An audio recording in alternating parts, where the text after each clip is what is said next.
ദേശീയ അഗ്നിരക്ഷാ ദിനത്തോടനുബന്ധിച്ച് കോതമംഗലത്ത് അഗ്നിരക്ഷാ സേന മോക്ക് ഡ്രിൽ നടത്തി.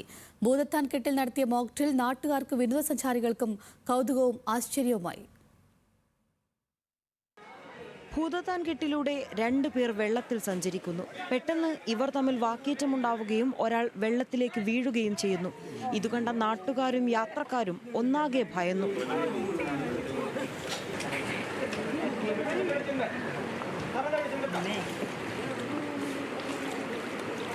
പെട്ടെന്ന് തന്നെ കോതമംഗലം അഗ്നിരക്ഷാ സേന സ്ഥലത്തെത്തി.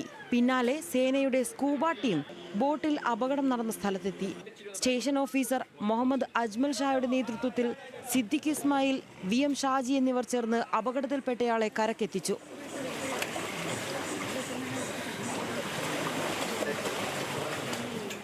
ആകെ അങ്കലാപ്പിലായ നാട്ടുകാർക്ക് ആശ്വാസമായി mock drill വാർത്തയെത്തി.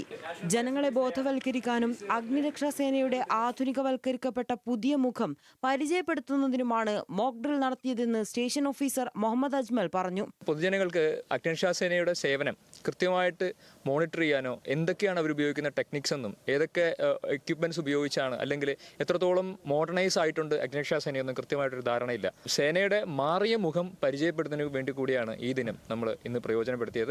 Under water communication system ഉപയോഗിച്ച് സേനാംഗങ്ങൾ ആശയവിനിമയം നടത്തുന്ന കാഴ്ച നാട്ടുകാർക്കും വിനോദസഞ്ചാരികൾക്കും കൗതുകമായി.